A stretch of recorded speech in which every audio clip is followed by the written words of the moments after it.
Jake Morrison had been on Meridian Point Station for 3 weeks, and he still couldn't believe he was actually here. The space station floated at the edge of neutral territory, a massive structure of metal and glass, where dozens of alien species came to meet and talk. It was the kind of place Jake had only dreamed about back on Earth.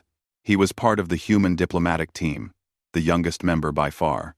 Commander Helen Grant led the group, and she made it clear from day one that Jake's job was simple: watch, learn, and keep his mouth shut, unless someone asked him a direct question. Today was different, though. Today, Helen had called all the junior staff into the briefing room. She stood at the front, her face serious, as holographic images flickered to life around her. "Listen carefully," Helen said. "The Valkyrian Empire is sending representatives to the Peace Summit next week. For those of you who don't know, the Valkyrians are the oldest space-traveling civilization we've ever encountered. Their technology is thousands of years ahead of ours. One of their ships could turn Earth into dust without breaking a sweat." Jake leaned forward in his seat. He'd read about the Valkyrians in the briefing files, but seeing the holographic images was something else entirely. The aliens appeared on screen, tall and elegant, with skin that looked like colored crystal. Their faces had 4 eyes arranged in a diamond pattern, and when they moved, it was with a grace that seemed almost impossible. "Princess Zarakai will be attending the summit," Helen continued. "She's the Emperor's only daughter and third in line to the throne. And there's one rule you all need to remember. Never, ever, speak to her unless she speaks to you first." One of the other junior officers, a woman named Lisa Hayes, raised her hand. "What happens if we do?" Helen's expression grew darker. "The Valkyrian royal family considers it a deep insult when someone from what they call a lesser species speaks to them without permission. 50 years ago, a Kresh ambassador made that mistake. It nearly started a war. The ambassador was executed by his own people, just to apologize to the Valkyrians." The room fell silent. Jake felt a chill run down his spine. "It's not just about being polite," Helen went on. "It's about survival. The Valkyrians have protocols that go back thousands of years. They expect everyone to follow them. If we want this alliance to work, if we want access to their technology and their protection, we have to play by their rules. Is that understood?" Everyone nodded. Jake noticed that some of his colleagues looked nervous, even scared. Over the next 2 days, Jake watched how the other aliens on the station reacted to the Valkyrians. The Kresh, who looked like giant insects, wouldn't even face in the princess's direction when she passed. The Nereids, water-breathing creatures in special suits, would leave whatever room she entered. Even the Tarkonians, who were famous warriors that supposedly feared nothing, kept their distance and stayed quiet. Jake's job was to observe the diplomatic meetings and take notes. He spent hours in the observation areas, watching the various delegations interact, or rather, watching them avoid interacting with Princess Zarakai. She was even more impressive in person than in the holograms. Her crystalline skin shifted colors from blue to violet, depending on the light. She wore long, flowing robes that seemed to move even when she stood still. Her guards, 4 massive Valkyrian soldiers, surrounded her at all times, keeping everyone at least 20 steps away. But Jake noticed something that bothered him. While everyone else seemed to see a powerful princess, a figure to fear and respect from a distance, Jake saw something different. He saw someone who looked lonely. The princess moved through the crowds like a ghost. Nobody smiled at her. Nobody tried to make eye contact. She was surrounded by people, but she might as well have been completely alone. Her own guards didn't speak to her unless she gave them a direct order. On his 3rd day of observations, Jake made the biggest mistake of his life. Or maybe it was the best decision he'd ever made. He still wasn't sure. He'd been reviewing star charts in the observation lounge, a quiet room with massive windows that looked out into space. It was late in the station's day cycle, and he thought he was alone. The door opened behind him with a soft sound, and Jake turned around expecting to see another human crew member. Instead, he found himself staring at Princess Zarakai.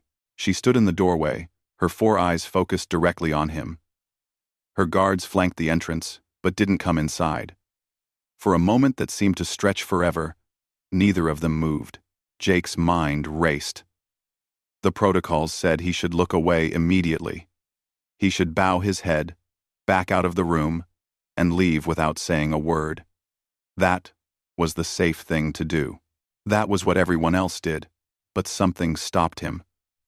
Maybe it was the way her primary eyes seemed to hold a question.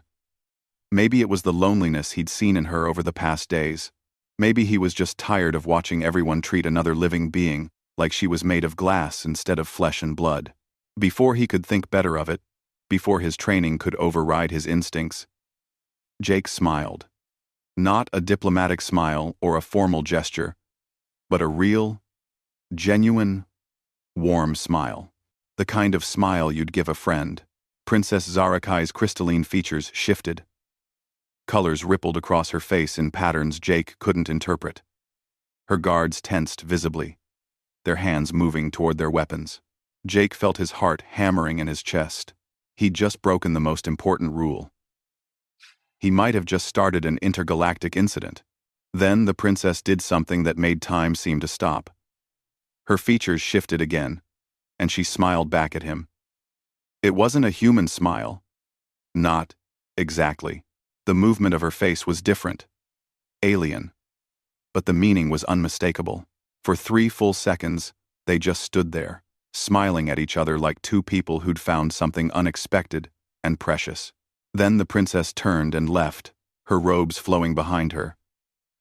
Her guards gave Jake hard looks before following her out. The door closed with a soft hiss, and Jake was alone again. He sat down heavily in the nearest chair, his legs suddenly weak. His hands were shaking slightly. What had he just done? He'd broken protocol. Dawn. He'd smiled at a Valkyrian princess without permission. He'd made eye contact. He'd treated her like she was just another person, instead of royalty, from an ancient empire. Helen was going to kill him. If the Valkyrians didn't do it first. But as Jake sat there, staring out at the stars, he couldn't make himself regret it. For just a moment, he'd seen past all the protocol and politics. He'd seen a person who looked as surprised and pleased by a simple smile as anyone back on Earth would be. He had no idea that this one moment, this one choice to be human instead of diplomatic, would change everything. Not just for him, but for the entire relationship between humanity and the Valkyrian Empire. Sometimes the biggest changes in history start with the smallest actions. Sometimes all it takes to bridge the gap between worlds is one person willing to smile. The next day, Jake volunteered for garden duty. It wasn't glamorous work, but he needed time alone to think. The botanical section of Meridian Point was one of the quieter areas, a place where plants from different worlds grew side by side in carefully controlled environments. His job was simple: catalog the earth plants that had been brought to make the human crew feel more at home. Jake found himself standing in front of a rose bush, remembering his mother's garden back in Colorado. She'd spent years growing roses, teaching him about patience and care. He'd give anything to be back there right now, dealing with simple things like thorns and aphids instead of intergalactic politics. A soft chime echoed through the garden. Someone had entered. Jake turned, expecting one of his fellow crew members. Princess Zarakai stood at the entrance. Her guards remained outside the glass doors. She was alone. Completely alone. In the 3 days Jake had observed her, he'd never seen her without at least 2 guards within arm's reach. Jake's brain started screaming at him. The protocols. The rules. He should leave. He should bow and exit immediately. But his feet wouldn't move. The princess walked toward him with slow, deliberate steps. Her crystalline skin caught the light from the grow lamps, creating small rainbows that danced across the plants around her. She stopped a few feet away and tilted her head, studying him with all 4 of her eyes. "You are Jake Morrison," she said. Her voice was unlike anything he'd ever heard. like wind chimes mixed with music. You smiled at me yesterday. It wasn't a question, but Jake felt like he had to answer. Yes, Your Highness. I'm sorry if I offended you. Offended? The colors on her skin shifted to something that might have been surprise.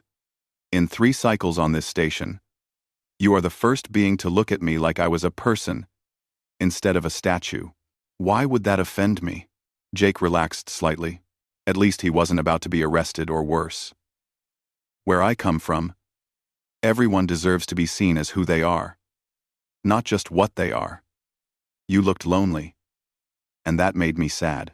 The princess made a sound, something between a hum and a sigh. Lonely. What an interesting word. She looked at the bench beside him. May I sit? Every bit of Jake's training told him this was wrong. This violated about 50 different protocols. Commander Helen would probably have him shipped back to Earth on the next transport, but the princess was waiting for an answer, and something in her eyes made him nod. Of course. She sat with a grace that reminded Jake of dancers he'd seen, folding her long limbs in a way that looked both natural and impossible. For a minute, neither of them spoke. They just sat together in the garden, surrounded by the strange mix of earth plants and alien vegetation. Tell me about your world, the princess said suddenly. Not the official reports, not the strategic data. Tell me what it feels like to simply exist on Earth. Jake thought about how to answer that. He'd never been good at describing home, but something about the way she asked made him want to try. In autumn, the leaves change color, he began. They turn red and gold and orange. My home state has mountains, and in October, you can drive for hours and see nothing but color. It's like the whole world is on fire, but in a beautiful way. The princess leaned forward slightly. Why do they change? It's part of their life cycle. They're preparing for winter, for the cold, but they go out with this amazing show first, you know? Like they're saying goodbye to summer in the most beautiful way possible. Death made beautiful, the princess said softly. We have nothing like that on Valkyria. Our plants are eternal. They never change. 1. Jake continued, finding it easier now. He told her about the ocean. How the waves never stopped moving. How you could sit on a beach and watch them for hours. He described cities like New York, where millions of people lived, packed together. Where you could hear 50 different languages in one subway car. Doesn't that create chaos? The princess asked. Sometimes, Jake admitted. But it also creates music, art, new ideas. We argue a lot. We make mistakes. But we also surprise ourselves. We're not perfect, but we're alive in a way that feels real. The princess asked about families, about why humans chose to live in small groups instead of the collective structures most advanced species preferred. Jake told her about his parents, his younger sister, the way holidays brought everyone together even when they'd been arguing all year. You value choice over order, the princess observed. Even when choice leads to conflict. We value freedom. Jake corrected gently. The freedom to make our own mistakes and find our own paths. It's messy, but it's ours. For 2 hours they talked. The princess asked questions that showed a sharp mind and genuine curiosity. She wanted to understand human emotions. Why they cried at sad movies. Why they laughed at jokes that didn't make logical sense. Why they fell in love even though it often led to heartbreak. Jake answered as honestly as he could. He found himself telling her things he rarely shared with anyone. His fear of not being good enough. His dreams of exploring the galaxy. His belief that humanity had something to offer even though they were the newest and weakest species in the cosmic community. You doubt yourselves, the princess said. But you keep trying anyway. We, Valkyrians, stopped doubting millennia ago. We achieved perfection in our technology, our society, our culture. But I wonder sometimes if we lost something in that achievement. Like what? Surprise, wonder. The possibility of being wrong and learning from it. She looked at him directly. When was the last time you were surprised? Jake Morrison? About 2 hours ago. When you walked into this garden, the princess made that humming sound again, and Jake realized it might be laughter. Yes. I suppose that was surprising for both of us. Jake checked the time display and felt shock run through him. How had 2 hours passed? It felt like minutes. The princess noticed his reaction and stood gracefully. Thank you, Jake Morrison. You have given me something I have not had in a very long time. A real conversation. Your Highness, Jake said, standing as well. Can I ask you something? You may. Why did you come here? To this garden, I mean. Why seek me out? The princess was quiet for a moment. The colors on her skin shifted through several different shades before settling on a deep blue. Because you smiled at me, like I was worth knowing, not just worth fearing. And I wanted to find out if there was more where that came from. Was there? Yes, she said simply. She walked toward the exit, her movements fluid and elegant. At the door, she paused and looked back at him. We will speak again, Jake Morrison. I hope you are prepared for the consequences of that. Then she was gone, her guards forming around her as she left the garden. Jake stood alone among the roses and alien plants, wondering what he'd just started. He had a feeling his quiet life as a junior diplomat was about to get very complicated. But as he thought about the conversation, about the genuine curiosity and loneliness in the princess's voice, he couldn't bring himself to regret it. Sometimes doing the right thing meant breaking the rules. He just hoped he'd live long enough to see if it was worth it. The message from Commander Helen came early the next morning. Report to her office immediately. Jake knew this was coming, but his stomach still dropped when he saw the summons.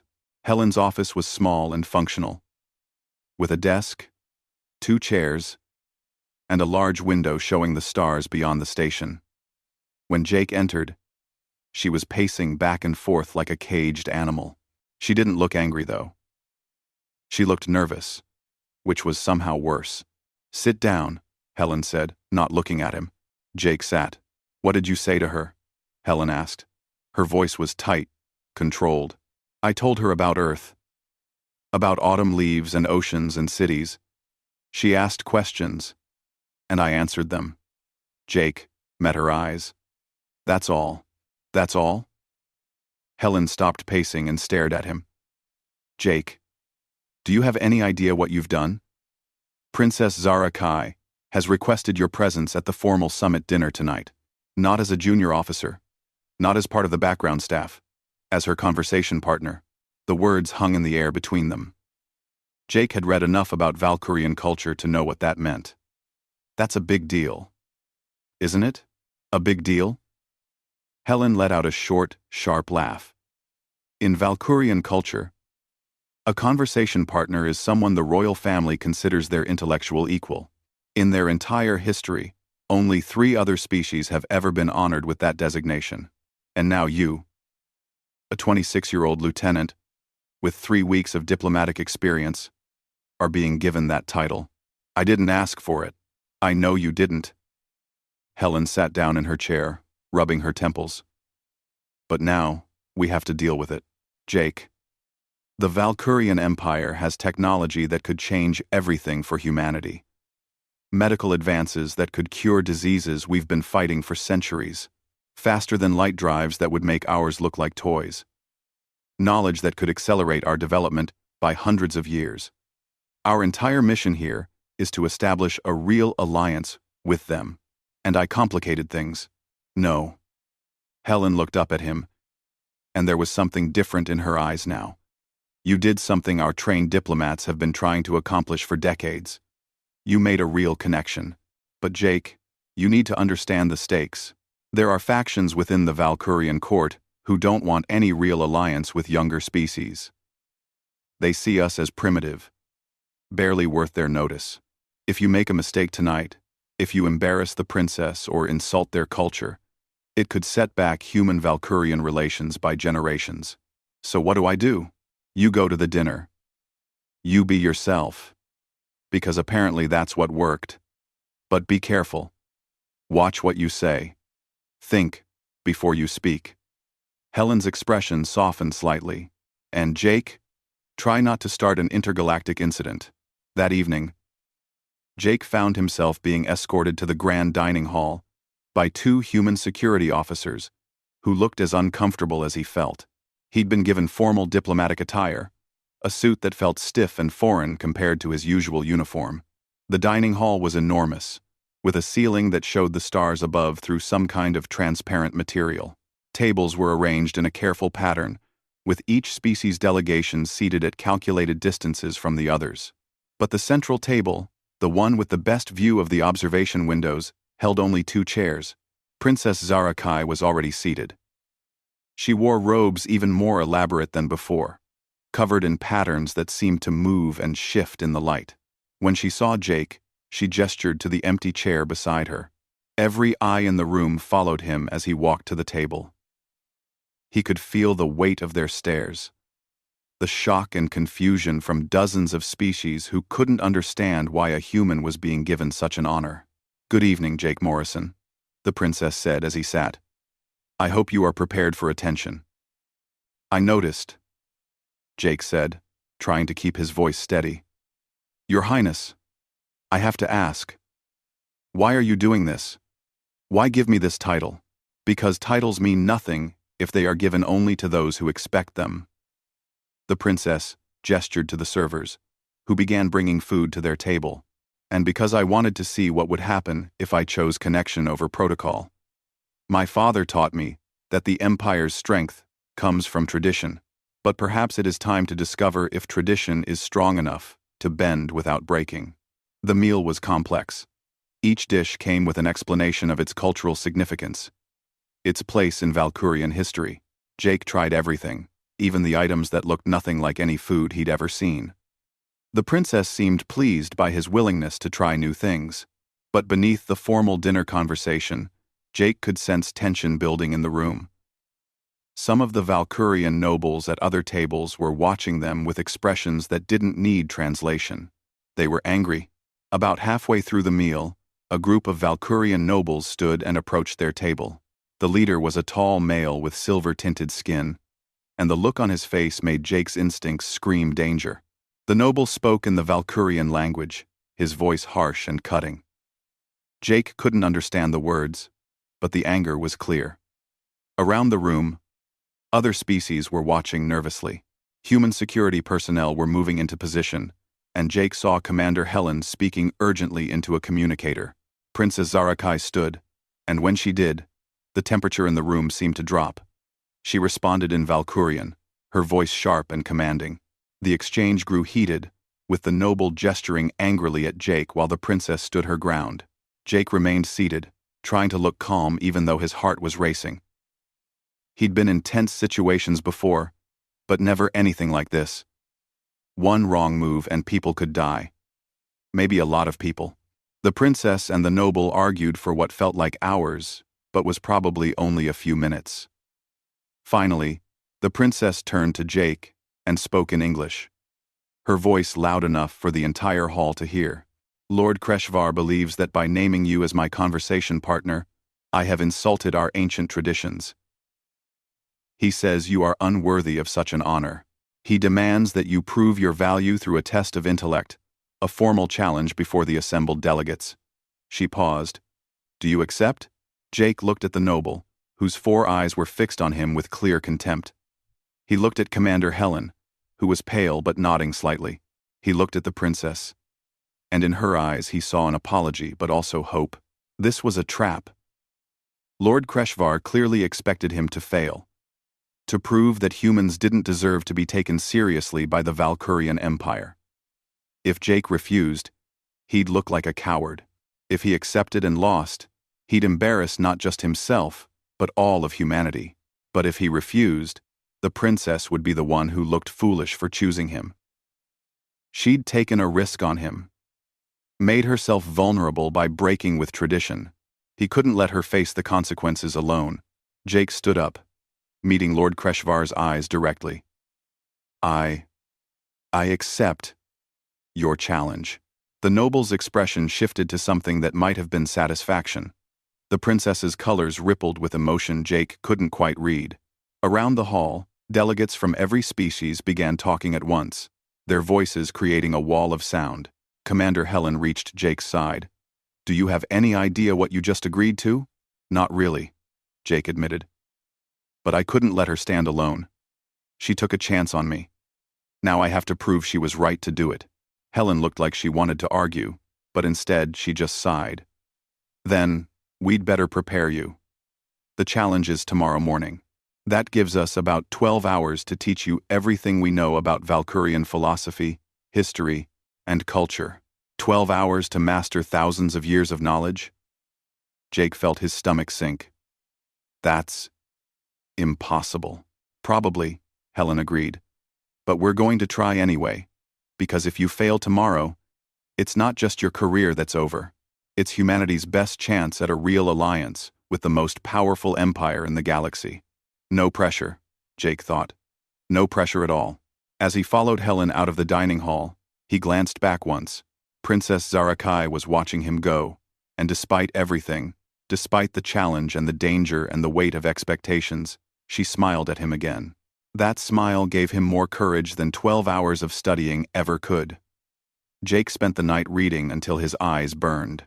Commander Helen and 3 other senior diplomats threw information at him. Valkyrian history, their philosophy, their social structures, their wars and peace treaties. By dawn, his head was stuffed with facts and dates and names, and he wasn't sure he could remember any of it. "Stop," Helen finally said around 6 in the morning. "You're not going to win this by memorizing facts. Lord Kreshvar has had thousands of years of history at his fingertips, since birth. You've had 12 hours. Then how do I win? You don't try to beat him at his own game. You play a different game entirely." Helen looked exhausted but determined. "The Valkyrians value logic and tradition. Show them something they haven't seen before. Show them why humanity matters." At 8 o'clock, Jake walked into the central amphitheater. The circular room was packed with representatives from every species on the station. Some had come to watch the spectacle. Others had come to see humanity embarrassed. A few, Jake hoped, had come to see something different. Lord Kreshvar stood on one side of the raised platform. Jake took his place on the other. Between them, a holographic display flickered to life. An elderly alien that Jake didn't recognize stepped forward to explain the rules. "The challenge will consist of scenarios," the Arbiter said. "Each scenario will present a complex problem involving diplomacy, ethics, or strategy. Both participants will propose solutions. A panel of elders from multiple species will judge the quality of the reasoning presented. Let us begin. Let us, Ritter." The first holographic image appeared. A planet rich in rare minerals, claimed by 2 different species. Both had legitimate historical connections to the world. The scenario stated that war seemed unavoidable. Lord Kreshvar responded immediately, his voice confident and smooth. "The solution lies in examining the historical treaties and establishing a power-sharing agreement based on precedent. The Galactic Council established protocols for exactly this situation in Cycle 2847. By applying the principle of temporal primacy, modified by the doctrine of continuous occupation, we can create a governance structure that honors both claims while preventing conflict." It was a perfect answer, Jake realized. Detailed. Logical. Based on thousands of years of legal precedent. The elders nodded approvingly. Now, it was his turn. Jake's mind raced. He couldn't match that level of legal knowledge.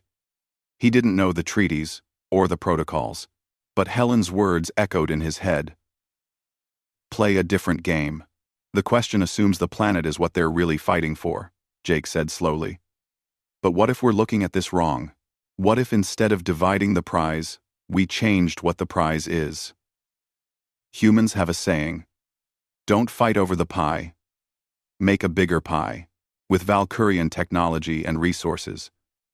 Couldn't we help both species develop their own resource bases? Turn the conflict from a zero-sum game Into a collaboration where everyone wins? The amphitheater fell quiet. Some of the elders looked confused. Others looked thoughtful. The next scenario appeared. A species faced extinction from a plague. No cure existed with current technology. Lord Kreshvar outlined a plan involving quarantine protocols and genetic preservation, ensuring the species' knowledge would survive even if they didn't. Jake took a different approach. Before we accept that they're going to die, why don't we try something crazy? Gather the best scientists from every species here. Share all our knowledge, all our research. Humans have beaten diseases that should have killed us by trying things that didn't make sense, by combining approaches that shouldn't work. Maybe we fail, but maybe, if we all work together, we find something that none of us could find alone. More murmurs from the crowd. The elders were talking among themselves. The scenarios kept coming, each more complex than the last. A terrorist group threatened civilians. An artificial intelligence demanded rights. A trade dispute threatened to collapse an economy. Each time, Lord Kreshvar provided answers grounded in logic, tradition, and proven methods. Each time, Jake offered something different. Creative solutions that combined emotional thinking with strategic planning. Approaches that valued human connection alongside practical outcomes. Then came the final scenario, the one that would determine everything. How would you prevent a war between the Valkyrian Empire and an aggressive younger species that refuses all diplomatic contact? Lord Kreshvar straightened, confidence radiating from every line of his body. Economic pressure applied strategically. Technological demonstrations that display our superiority without direct aggression. Strategic alliances that isolate the hostile species and force them to reconsider their position. Military readiness that makes the cost of war clear without firing a shot. This approach preserves Valkyrian interests while minimizing actual conflict and casualties. It was comprehensive and brilliant. It would work. Jake could see the elders nodding in approval. Now, every eye turned to him. This was it. His answer would decide not just the challenge, but potentially the entire future of human-Valkyrian relations. No pressure at all. Jake stood silent for a long moment, thinking. He thought about Princess Zarakai sitting alone in the garden, hungry for real connection. He thought about the loneliness he'd seen in her eyes. He thought about what humanity really had to offer to a civilization that had already achieved everything. "I wouldn't prevent the war," he said. Gasps echoed through the amphitheater. Lord Kreshvar's expression showed shock. Even the princess looked surprised. Jake held up his hand. "Let me finish. I wouldn't prevent it directly. Instead, I'd do something the Valkyrian Empire hasn't done in 1,000 years. I'd show vulnerability." He let that sink in before continuing. "Send a small group to their homeworld. Not diplomats demanding talks. Not soldiers showing strength. Just people. People sharing stories and music and art and food. The messy, emotional, imperfect things that make a culture alive." Jake's voice grew stronger. "Humans aren't the strongest species in the galaxy. We're not the smartest or the oldest or the most advanced. But we've survived because we know that connection is stronger than domination. The Valkyrian Empire has the power to conquer almost anyone. But are you strong enough to let someone see you as something other than gods? Are you brave enough to be vulnerable?" The silence in the amphitheater was complete and absolute. The panel of elders moved to a private area to discuss their decision. Minutes stretched into an hour. Jake stood on the platform, trying not to think about what would happen if he'd just made a complete fool of himself in front of the entire galactic community. Finally, the elders returned. The senior elder, ancient and wise-looking, spoke in a voice that carried through the entire space. "Lord Kreshvar has provided answers of perfect logic and proven wisdom. They are solutions that would work, drawn from millennia of experience and knowledge." The elder paused, and Jake's heart sank. "Lieutenant Morrison has provided answers of imperfect heart and untested hope. They are solutions that may or may not work, drawn from a young species still learning its place in the galaxy. This was it. Jake had lost. He'd embarrassed humanity and proven Lord Kreshvar right. Both approaches have value, the elder continued. Both show intelligence worthy of respect. Lord Kreshvar demonstrates the strength of tradition and accumulated wisdom. Lieutenant Morrison demonstrates the strength of fresh perspective and emotional courage. The challenge is declared a draw. A draw. Not a loss, but not a win either. Jake felt like his legs might give out. Lord Kreshvar's face showed surprise, then something that might have been grudging respect. He gave Jake a small nod before leaving the platform, but it was Princess Zarakai's expression that Jake focused on. She was smiling, really smiling, in a way that made her whole being seem to glow with light. She stood and began to clap, a gesture she must have learned from human custom. Around the amphitheater, others joined in. Not everyone, but enough. Jake had survived. More than that, he'd shown the Valkyrians and everyone else that humanity had something to offer beyond technology or military might. They had a different way of seeing problems, a willingness to try new approaches even when the old ways worked fine. As he left the platform, Commander Helen met him with a look of relief and pride. "You did it. You crazy, impossible kid, you actually did it." "I just told them the truth," Jake said. "Sometimes that's enough." "Sometimes," Helen agreed. "Now let's see what happens next." Emperor Dakvar arrived at Meridian Point the next afternoon, and the entire station seemed to hold its breath. His ship was massive, dwarfing every other vessel docked at the station. When he emerged, flanked by an honor guard of 50 warriors, even the bravest delegates took several steps back. Jake had seen pictures, but nothing prepared him for the reality. The Emperor was ancient, his crystalline skin so dark it was almost black, marked with patterns that supposedly represented every major achievement in Valkyrian history. His 4 eyes moved slowly, taking in everything, missing nothing. That evening, Jake received a summons. Not a polite request or a scheduled meeting, but a direct order. "Present yourself to the Emperor's chambers immediately." Commander Helen walked with him to the door, her face pale. "Whatever happens in there, remember that you're representing all of humanity. But also remember that you got this far by being honest. Don't stop now." The Emperor's chambers were surprisingly simple. Jake had expected grand decorations and displays of wealth, but instead found a large room with plain walls and a single massive window showing the stars. The Emperor stood looking out at space. Princess Zarakai was there too, along with several high-ranking Valkyrian officials. Commander Helen was also present. Standing stiffly at attention, Emperor Dakvar turned slowly to face Jake. For a long moment, he simply stared, and Jake felt like those ancient eyes were reading his entire life story. "Lieutenant Jake Morrison," the Emperor said. His voice was deeper than his daughter's, resonant in a way that seemed to vibrate through Jake's bones. "My daughter has requested that I meet you. She believes humans represent an opportunity for the Valkyrian Empire. Tell me why I should agree with her assessment." Jake's mouth was dry, but he forced himself to speak. "With respect, Your Majesty, I don't think humans are better than the Valkyrian Empire. We're not smarter or stronger or more advanced. We're just different. Different how? We're young. We make mistakes. We argue and fight and disagree about everything. But maybe that's what makes us useful to you." Jake chose his words carefully. "You've built a civilization that's lasted thousands of years. You've achieved things we can barely understand. But sometimes the newest person in the room sees things that everyone else has looked past. And what do you see when you look at my empire?" This was the dangerous part.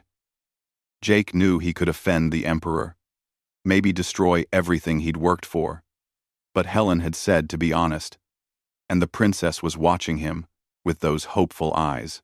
"I see a civilization so magnificent that everyone is afraid to talk to you.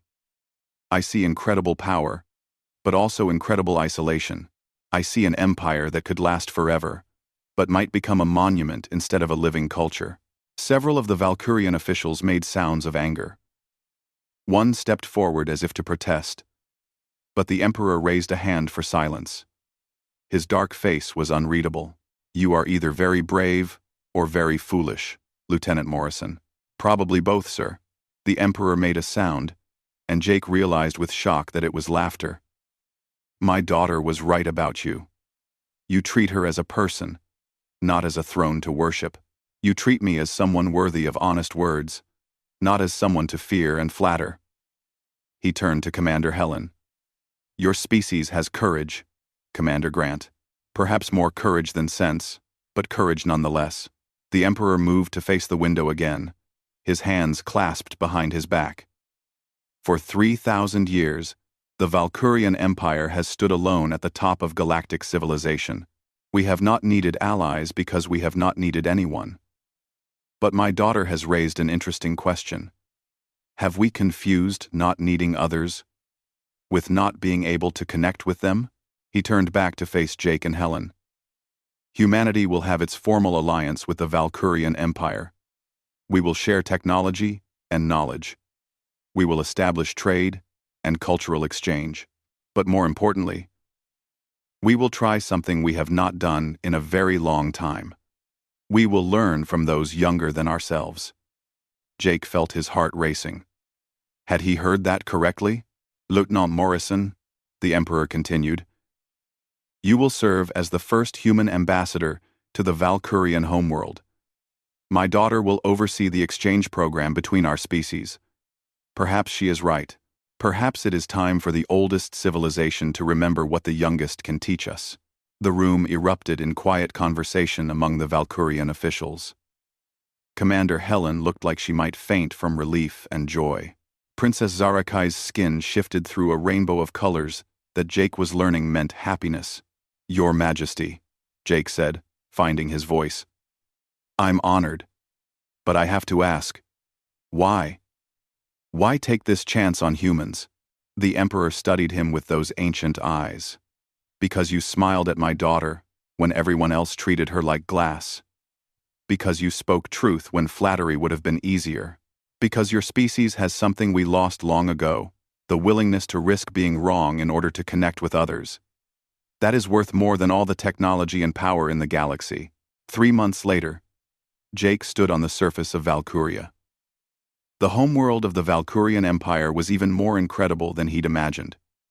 3 suns painted the sky in colors Earth had never seen. Cities stretched beyond the horizon, structures of crystal and light that seemed more like art than architecture.